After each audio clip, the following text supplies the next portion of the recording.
కృష్ణా జిల్లా గన్నవరం నియోజకవర్గం సూరంపల్లిలో అన్నదాత సుఖీభవ కార్యక్రమంలో శుక్రవారం సీఎం చంద్రబాబు పాల్గొని మాట్లాడారు. ప్రజలకు న్యాయం చేసిన ఏకైక ప్రభుత్వం ఎన్డీఏ ప్రభుత్వం. కూటమి ప్రభుత్వం అధికారంలోకి వచ్చిన 20 నెలల్లో సమస్యల పరిష్కారానికి కృషి చేస్తున్న 47 లక్షల మెట్రిక్ టన్నుల ధాన్యాన్ని సేకరించా 24 గంటల్లో ప్రజల ఖాతాలో డబ్బులు జమ చేసిన ఘనత మాదే అని అన్నారు.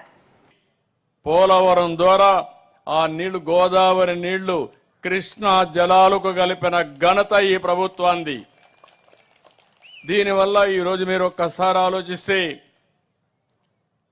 మామూలు తుఫాను కంటే ముందే పంటలు వెంటగడుతున్నారు. అదే మాదిరిగా అక్వా కల్చర్కు నీళ్లు పుష్కలంగా ఇవ్వగలుగుతున్నాం. ఇవన్నిటి వల్ల కృష్ణా జిల్లాలో కృష్ణా డెల్టాలో ఏదైతే వ్యవసాయం సుస్థిరమైంది, మనకి ఇవన్నీ ముందుకొచ్చే పరిస్థితికి వచ్చాం.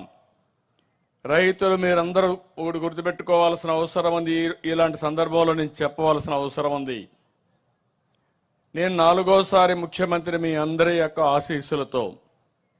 ఆ రోజు మేము ఆలోచించినప్పుడు ఒకే మాట చెప్పాం, ఈ రాష్ట్రాన్ని పునర్నిర్మాణం చేస్తాం.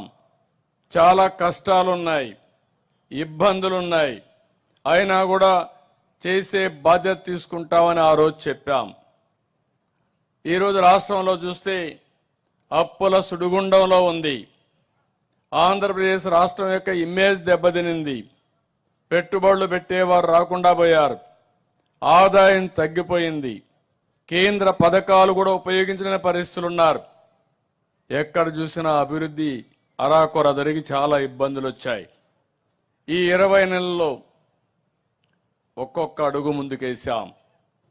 అదే సమయంలో సమస్యలన్నీ పరిష్కారం చేసుకుంటూ మనం ముందుకు పోయే స్థాయికి వచ్చాం. కానీ సమస్యలన్నీ పరిష్కారం చేశామని నేను చెప్పడం లేదు. కానీ ధైర్యంగా చెప్పగలుగుతున్నా, ఇన్ని సమస్యలు పెట్టుకుని మీకు న్యాయం చేసిన ఏకైక ప్రభుత్వం ఎన్డీఏ ప్రభుత్వం అని చెప్పి మరొక్కసారి మీకు విజ్ఞప్తి చేస్తున్నా. 2025 47 లక్షల మెట్రిక్ టన్నులు ధాన్యాన్ని సేకరించాం. 24 గంటల్లో మీ అకౌంట్లో డబ్బులేసిన ఘనత ఎన్డీఏ ప్రభుత్వాన్ని చెప్పి కూడా నేను మీకు తెలియజేస్తున్నా.